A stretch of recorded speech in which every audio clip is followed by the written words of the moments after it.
Hello and welcome in the fourth episode of my Cities Skylines Japanese Village series. It's been a while between this episode and previous one, actually like 6 months, but I had a lot on my head and couldn't really bother with recording stuff in Cities Skylines, but this way it was actually kind of beneficial for the whole series. I'll explain later why it was, but first of all, some heads up for the upcoming episodes or a few episodes. So first of all, I'm gonna be jumping between stuff I built. So I'm gonna start in this location, then transition to another one, and it will gonna be all jumps throughout at least next 2 episodes. The reason why is that I recorded around 8 hours of footage without really cutting it and doing anything with it. So I have unorganized footage from multiple places in the series, but that's not the main problem. The main problem is that the previous one I was building a school and I wanted to have pretty much only school in this episode, and since I don't usually just focus on one thing while I'm building stuff in Cities Skylines, but I'd rather start something then transition to something other and then come back. I had to use footage from multiple days, and because of that I really struggled to not to show stuff that I haven't already shown building, and it was fine back then, but now coming back to all this footage, it's hard to organize it in a way that it doesn't seem confusing. So there's gonna be a lot of jumping between places in the footage, but I'm not going to let all this stuff go to waste because I've built a lot in this probably 8 or 10 hours of footage I have. So I apologize in advance for the jumps that are gonna be in the video. Also, I don't think there are gonna be any cinematics because all of I'm showing you now is like a work in progress, but in the save game is actually finished, so it wouldn't make sense to show you cinematics of locations that are already finished that I haven't shown building. So expect some more cinematics in the upcoming episodes, but this one is probably gonna have none, or I try to have some very vague ones, let's say. Okay, so now I'm building some in a footage. I'm building some houses to expand the city, but at the beginning of the video I said that the weight was actually kind of beneficial, and it's beneficial but not in the most obvious way, because I don't know if I complained in the first episodes, but I definitely struggled with it, that the workshop there existed back then, like this 6-8 months ago. There were a lot of assets for bigger Japanese cities, so like high density buildings and multi-tenant buildings. I think it's called tenant, I don't know, okay, never mind, just big buildings. And there wasn't much variety of the smaller houses. To be honest, in this whole city, I'm only using, except for some vanilla assets that I found fitting, I'm only using 2 collections of buildings. So it's a collection of Japanese houses from Ronix, and then something called narrow suburban houses or something like that, and they are fine, though they have broken LOD, so from a distance they roofs look kind of weird, and it didn't give me much of a variety when I was building. And now I found on workshop that there are many great looking assets that I'm definitely going to use in the series, so expect some major changes to the city, especially to the choice of buildings, because first of all there's a collection of Japanese houses, I think from Tokachi, that was this person's nickname, I'm not sure. And also I found Korean houses. I don't want us to sound racist, but for the game, it doesn't really matter that much if they are Korean or Japanese, if they all look kinda generic in the game. So, though I'm not saying that there is no difference between Korean or Japanese or Chinese or whatever buildings, in a game there isn't that much of a difference. They may be in real life, but not in a game. So I'm going to use them either, because variety is always fine. Also, for a detailing side of this build, there are some new Japanese assets that I'm gonna use in the series, because why I believe that the stuff I built is actually kind of detailed. It wouldn't hurt to add a little more. Also, I think that I just dislike some areas I've built. I haven't even showed them yet, but looking back at them after this 6 months, I think that I'm gonna change some stuff because it doesn't really look fitting. I was happy with the most parts of the city so far, but there is some stuff I kind of rushed. That's kind of not fitting for the location, because I built some residential district, like it is actually a few streets only, but it's very high density and it looks like more like a place that you would find in Tokyo and not in this rather suburban village. Though I'm saying suburban village, but now if I compare this to the actual villages I found on Google Street View I was using as a reference, it's now much bigger, and it's going to be even bigger. So though calling it a Japanese village may be kind of a stretch, I believe for the scale of this country, and compared to how big can the cities there be, having a city or a village like this, calling a place like this a village isn't that much of a stretch, but it is a kind of a stretch, if that makes any sense.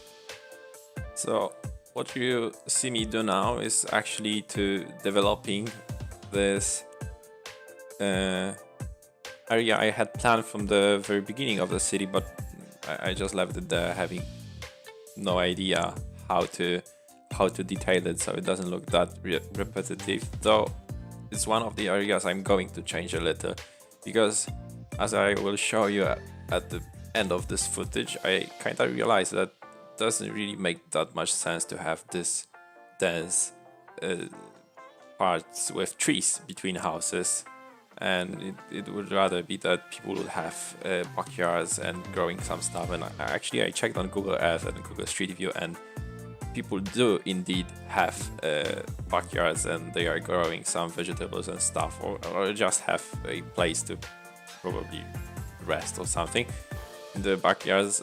And for the most part, what I was doing was just fencing off everything, adding trees everywhere, and while I thought that it looks good, now I kind of think that it would need some change. Okay, something went wrong, and this part of voiceover wasn't sounding really good, so I'm recording it now. So what I meant to say is that I'm also gonna be adding a commercial district to the town, since it's growing bigger than I thought at the beginning it would be, and it would make sense for people in the city to have a place to go buy groceries and stuff. I mean, we have a big department store in the first part, let's say, of the village, but I thought it still would make sense to have some shops, except for this big department store. Like, it would be more for electronics, clothing and stuff, but people would still buy food, and also, since there is now a high school in the city, it would also probably make sense to have some places where students can hang around after school and buy school supplies. So I actually think I'm gonna start doing this in this episode, and we're gonna work on this area later on, because it's very unfinished even after this few hours of footage I have. Though I said that there will be people having more open backyards and there wouldn't be so many fences around. Looking back at this footage, why I think it needs some changes, it will be really sad to destroy some parts of it, because especially for the first part of the city, I think it turned out pretty well. So I don't know. I'm still kind of trying to decide. Actually, I'm kind of afraid to go back to the same. At the same time, I'm very eager to play the same again, because it's not like I wasn't playing Cities Skylines for the past 6 months, but actually I focused more on my personal city, so I only shared some screenshots online, but I wasn't really recording anything from it except for like one video to show to my friends. But I got interested back in the city when I saw some footage of Japanese cities on a Cities Skylines subreddit, and as I said, while I'm eager to come back to the series, I'm also kind of scared because of the mods. So mod management in Cities Skylines is, I don't know, maybe I'm doing it wrong, but it's kind of awful, because while there is this content manager and you can pretty much load all the mods you use in a save game with one click, then when you when you want to load some new mods that you already have installed and use it in your other save games, you have to, for each separate item, so like if there is a collection of houses with 20 houses in them, for each separate house, so for these 20 houses you have to enable them manually, and it takes a lot of time. And then if there is something wrong with the mods you loaded, you have to kind of do it again, so disable them one by one, and there's not a easy way to do it. I mean, maybe there is, and I don't know. If someone could tell me an easy way for mod management in Cities Skylines, I'd actually be very happy, but for now I just do it manually through the content manager. Okay, so actually I was talking about a lot of stuff but not really commenting on what I was building. So here I'm building this little commercial district for the city, and actually I'm using quite a lot of assets from the vanilla game. So while for the housing, especially low density housing, there isn't a much of choice of fitting houses for this Asian or specifically Japanese village, but for commercial, there's actually a huge variety of this really generic looking commercial buildings, and I think that when you remove all of the props from them, so logos and stuff, and make them look more generic, they're actually very fitting for the location, even though they are not specifically Japanese. But I think that they being so generic makes them fit for the location pretty okay. Though I would like to go back to our area and add some more specifically Japanese shops, because I think I saw on Workshop that they do exist now some good models of the standalone Japanese shops. I mean, I'm showing you one right now, and I have some downloaded for the game, but when I was building this, I think I only had maybe 8 shops or something like that being specifically Japanese, and maybe I wasn't looking good enough for them and searching for them good enough on Workshop, but yeah, I only had 8, so now I found some better looking ones, so there are going to be changes to this area. As I said in previous episode or 2 episodes ago, to find good looking Japanese assets, you have to really have some luck or know where to look, because there is actually a kinda decent sized Japanese community in Cities Skylines. Or actually, I believe there is, because I don't know, I don't speak Japanese, so it's hard for me to tell. But from what I saw on Workshop, there is actually kind of big Japanese community, and there is a there are a few modders that make an awesome stuff for Cities Skylines, but there's one problem that they sometimes label it in a very weird way, or doesn't specifically say that it's a Japanese, since probably for them it's obvious, I don't know.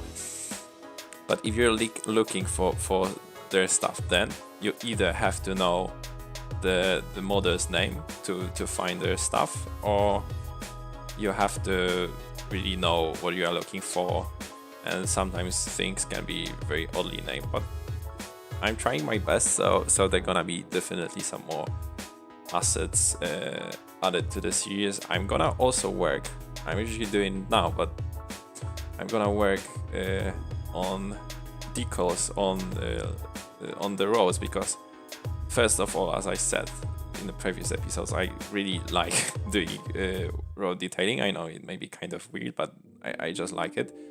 And second of all, I think it adds actually a lot of detail. So I think the most detailed location I have now in the city are the ones I built at the very beginning, and I really focused, like I really tried to make the roads look convincing. So there are some Japanese specific decals and signage. In later episodes, I'm even gonna to add some direction signs, specifically Japanese direction signs. So I think that roads being one of the major parts of every city, having them look really detailed adds a lot to overall realism and makes the city look more convincing. I don't know, maybe I should have cut some parts of this footage, because looking at now it's not that entertaining, but I think it's important to show the work you actually enjoy doing, and it is already cut. It's not like I'm showing you everything I've done, it's only some parts of it.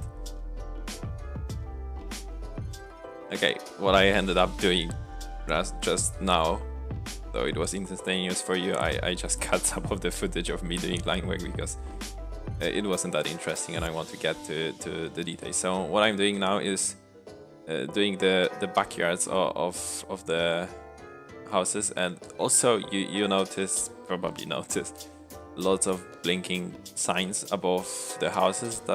That's because I think I have deleted or disabled no problems mod, because while it was making the game easier, I thought that it would probably be better to have the city actually function, at least some parts of it. So I'm gonna be adding some power plants and other stuff, and there's a reason for that, except only for it's not that I'm doing it just because, but there's a major reason, and that's actually what I realized is that the city looked kind of dead.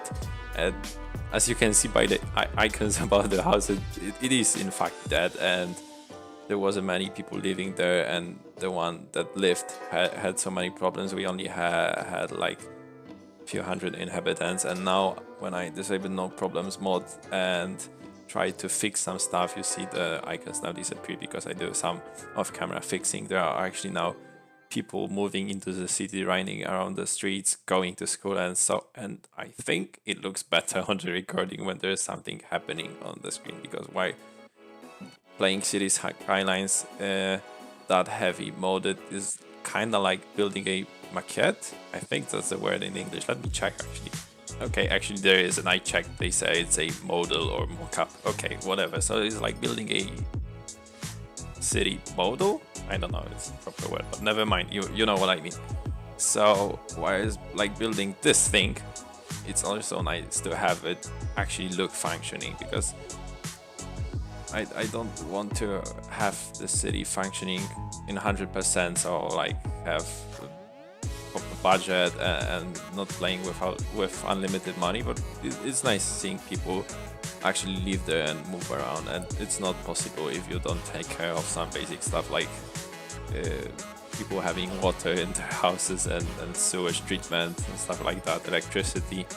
And actually I think it is a great chance for me to add a power plant. I heard from what I know, there are actually a lot of nuclear power plants in Japan. So maybe that would be a nice thing to add somewhere around the city. Though they are probably usually next to water, but there is some water on the map. Actually, there is a coastal map, but we are so far away from coast. So maybe in the future episodes, I'm gonna add a power plant of some sort, maybe a nuclear one. But that's to come in some other episodes. Hopefully not after another 6 months wait. Anyway, we are getting to the end of the footage. Actually, I have like 20 seconds to speak again, so I don't know if there are gonna be some cinematics, because I'm recording this voiceover now and then I'll be mixing the rest of the video, but hopefully they are. And I promise that when I get done with all the footage I have pre-recorded, I'm going to do some major cinematics of the city. Anyway, thank you for watching this episode. Sorry for 6-month delay, and see you in the next one. Bye.